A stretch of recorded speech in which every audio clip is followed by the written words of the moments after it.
L'ennemi ne peut plus décider sur ta mort. Il n'y a personne qui peut décider sur ta mort. S'il y a un combat, c'est parce que le Seigneur est en train de vous préparer à être ferme. Bien-aimé, le malheur atteint souvent les justes, mais c'est Dieu lui-même qui en délivre. Cela veut dire, en ce qui concerne l'os et la chair, c'est toi qui dois prophétiser sur toi.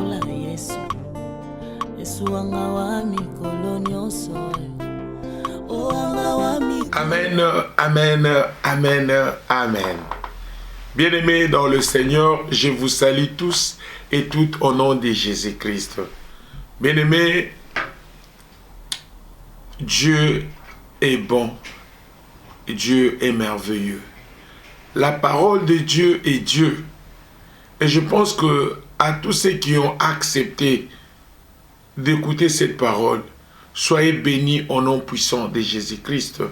Que l'Éternel se souvienne de vous et que le livre des souvenirs de Dieu s'ouvre à cette réception d'une bonne parole. Parce que la parole de Dieu est Dieu, parce qu'elle sort avec des domaines angéliques.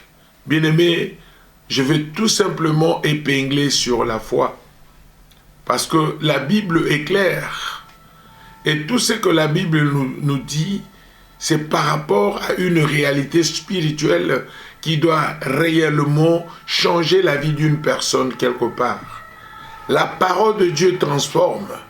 La prière, elle change des tonnes de la vie d'une personne.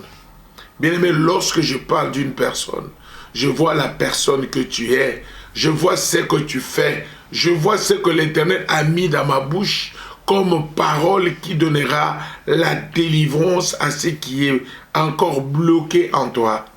La première de fait, nous sommes sur Romains chapitre 10, verset 17. La Bible est claire.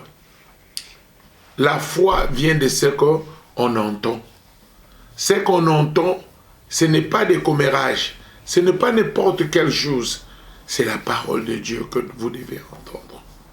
Bien-aimé, en ces paroles, j'ouvre la brèche pour te dire, n'écoutez pas n'importe quoi.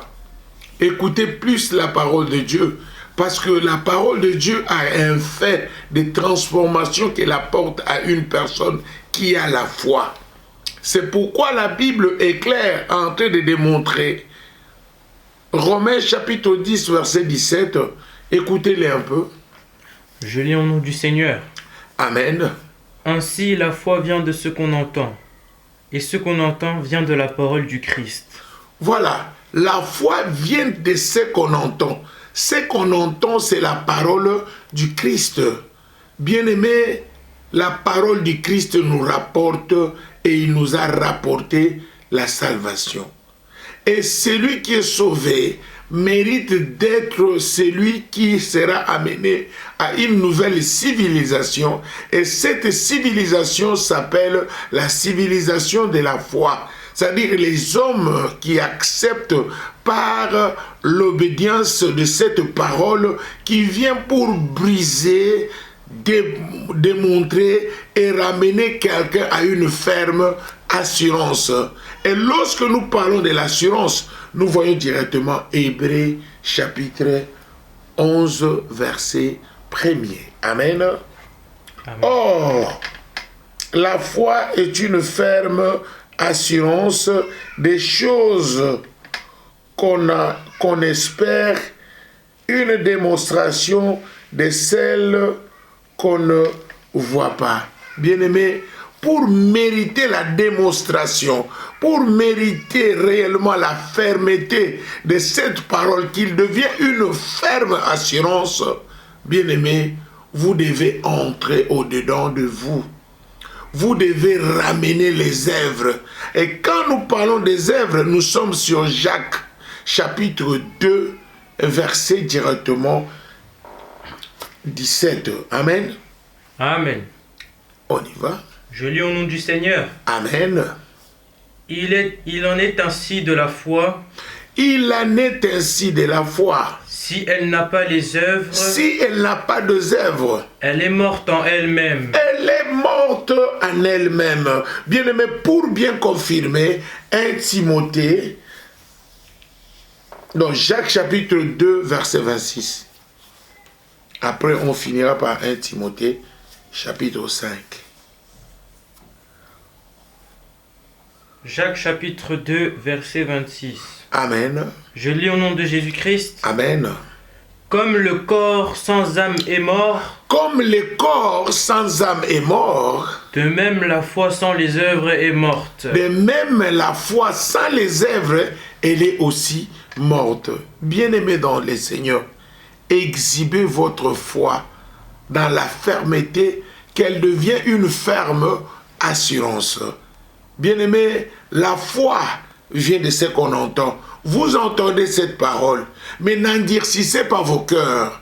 Libérez-vous afin que les œuvres conjuguent la réalité suprême de ce que Dieu est en train de faire en toi. Qu'est-ce que Dieu est en train de faire en toi? Bien-aimé, c'est dans la nouvelle naissance, c'est de là où vous acceptez de renaître de nouveau. C'est pourquoi je remets encore ce verset en place, dont Jean 3, 6, l'Éternel est en train de dire, ce qui est de l'esprit est esprit, ce qui est de la chair est chair. Il faudrait bien que vous renaissiez de nouveau. Lorsque vous êtes né de nouveau, vous comprendrez que votre foi rapportera le miracle. Amen. Amen. Il amènera ce qui n'existe pas dans ta vie, afin qu'il ait de l'existence par rapport à ce que vous vivez. C'est pourquoi, bien-aimés dans le Seigneur, n'ayez pas la convoitise. N'ayez pas à quoi à apprécier la vie des autres. Mais acceptez ce que vous êtes. Je n'ai pas dit d'accepter la souffrance. Je n'ai pas dit d'accepter ce qui se passe dans nos pays. Mais je vous dis d'accepter ce que Dieu a mis pour l'instant à votre égard. Car il n'y a pas d'hasard chez un enfant de Dieu. Tout ce que vous allez rencontrer, tout ce que vous allez passer, sachez-le bien que le Seigneur est avec vous et le Seigneur est en train de faire le tout et le mieux, afin que vous ne passiez pas dans le moment tragédique de cela. Amen. Amen. C'est pour dire à quelqu'un, réveille-toi, toi qui dors. Laisse que Dieu lui-même t'amène là où il y a un canard pour toi. Ne doutez pas avec vous, ne doutez pas à ce que vous êtes. Mais sachez-le, tout concourt mieux à ceux qui aiment Dieu. Et sachez-le que tout ce qui vous arrive, il avait un destiné que vous devez y croire. Parce que la Bible dit à Marc 16, 16, si vous allez à 17, il dit, croyez que vous avez reçu, et il dit clairement que le miracle accompagneront ceux qui ont crié à mon nom. Bien-aimé, nous ne parlons pas du nom de quelqu'un qui est ici, ou ton oncle, ou de ton père. Mais nous parlons de nom qui est au-dessus de tous les noms. C'est le nom de Jésus. Le nom qui fait fléchir au ciel, sur la terre, et sous la terre. Et sous la terre, il nous a rapporté quoi? Il a retiré le séjour, la clé de séjour de la mort. L'ennemi ne peut plus décider sur ta mort. Il n'y a personne qui peut décider sur ta mort. Mais la seule chose que je te demande, ayez la foi de ce que vous avez entendu, de ce que vous entendez par rapport à la parole de Dieu. Ne prêtez pas vos oreilles à écouter n'importe quoi, mais prêtez plutôt les oreilles à être celui qui écoute plus la parole de Dieu pour qu'il y ait de transformation à vous, pour qu'il y ait l'assurance de ces choses que vous espérez. Vous avez longtemps demandé des choses et que vous ne recevez pas. Mais maintenant, l'Éternel te booste à avoir la foi. Quelle que soit la durée de la nuit, le soleil finira par apparaître.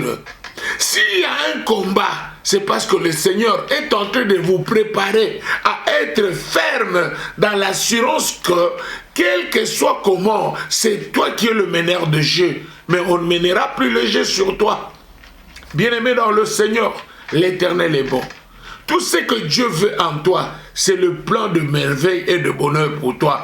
Tout ce que Dieu veut en toi, c'est ce n'est pas de témoigner les effets négatifs, mais de témoigner les effets de la promesse de Dieu sur toi. C'est pourquoi, qu'est-ce que la promesse de Dieu dit? Elle dit, on vous combattra, mais on ne vous vaincra pas.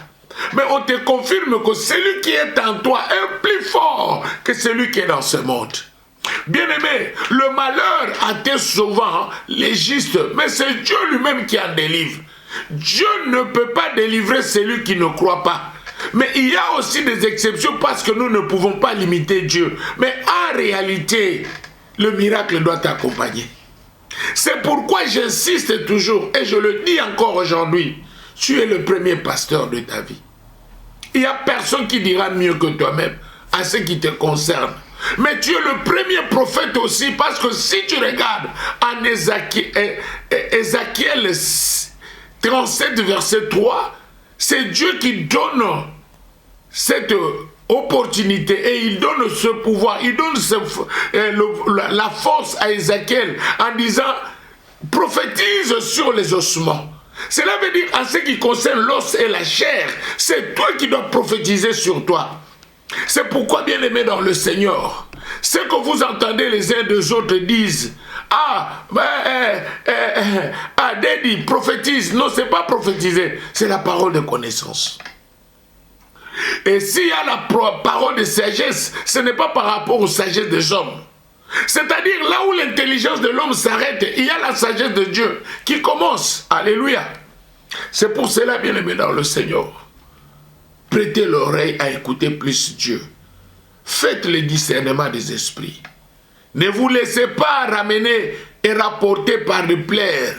Mais quand vous plairez, c'est l'ennemi qui se réjouit de cela. Mais bien-aimés, réjouissez-vous que vous êtes enfants de Dieu et que vos noms sont écrits au ciel et que tout concourt mieux à ceux qui aiment Dieu et que quelle que soit la durée de la nuit, le soleil finira par apparaître. Vous ne serez jamais un perdant. Sachez-le que Dieu a fait déjà un plan de bonheur et de merveille pour toi. Mais s'il y a un malheur, c'est qu'il y a un... S'il y a un malheur, c'est qu'il y a un bien qui est en train d'arriver. Amen. C'est-à-dire le mal marche avec le bien. Ce que tu vois là, qui est en train de succomber sur vous, c'est parce qu'il y a un événement de bon qui est en train de venir. C'est pourquoi l'ennemi va faire comme les serpents. Quand tu tues un serpent, le serpent commence à agiter, mais la tête n'y est plus. C'est pourquoi, bien-aimé dans le Seigneur, réveille-toi par ce message. Sachez-le que la foi est une ferme assurance des choses qu'on espère. Et ces choses-là, pour qu'ils soient démontrées en réalité en toi, c'est-à-dire amenées en existence, bien-aimé dans le Seigneur, c'est quand vous avez réellement capté quelque chose à partir du message de Dieu. C'est-à-dire, la foi vient de ce qu'on entend. Ce qu'on entend, c'est cette parole que je te parle aujourd'hui.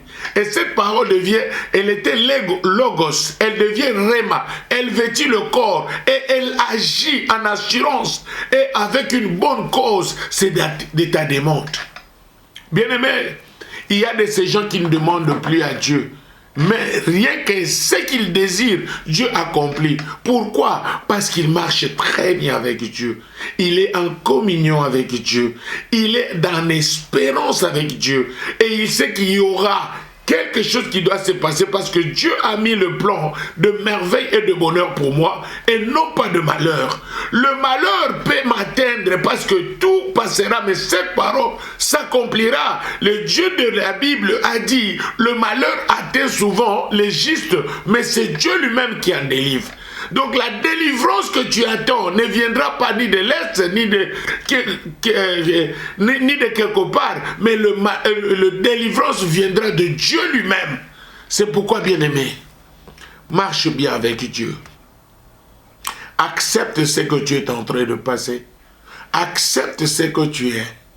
Et n'admire pas les autres parce que tu tomberas dans un péché de la convoitise comme le diable était tombé. Et après, tu ne réussiras pas de prendre acte à ce que Dieu a mis en toi. Que le Seigneur te bénisse par ces messages et que tu saches que ta foi n'est pas convaincante, mais ta foi viendra de cette parole.